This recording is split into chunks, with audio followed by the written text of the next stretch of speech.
What's going on, guys? Let's go over section 5.4. Okay, this is a very, very tricky section. The matrix of a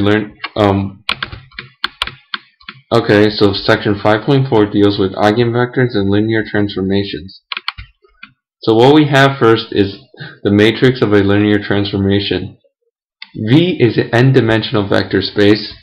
W is an m-dimensional vector space. And T is a linear transformation from V to W. What we're trying to find is a matrix that models this transformation, okay? And what we also have is the bases B and the bases C that correspond to the vector spaces V and W respectively, okay?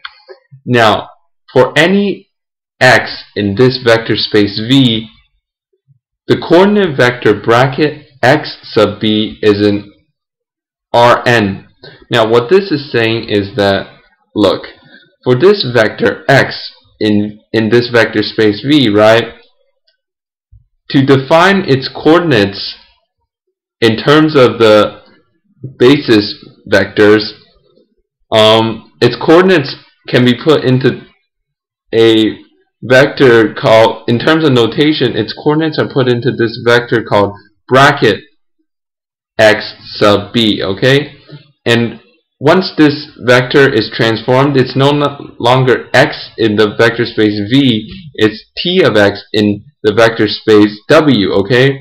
And once this transformation occurs, this vector has new coordinates in terms of Rm, okay?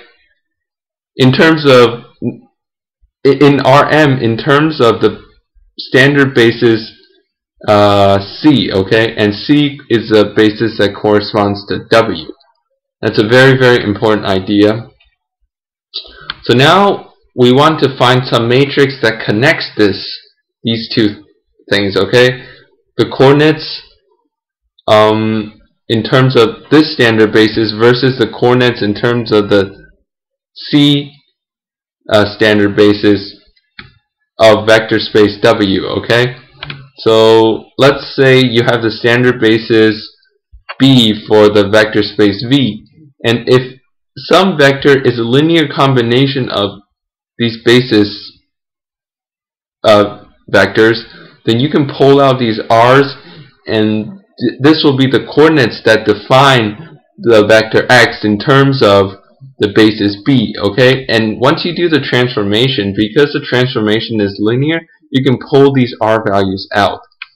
Now, once you pull the R values out, the trick is that the transformation is now in terms of the basis C, okay? And C is the basis that corresponds to a new vector space W. You can pull these R out, and then basically you've done the transformation.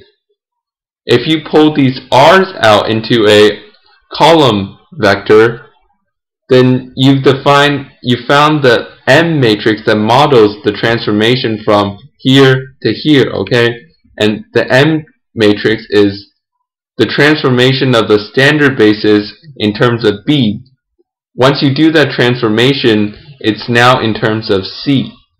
Okay, that's a critical idea. And this M matrix is called the matrix for T relative to the bases B and C, okay? Just as X transformation is T of X, this is in terms of just normal vectors. Now we're talking about this.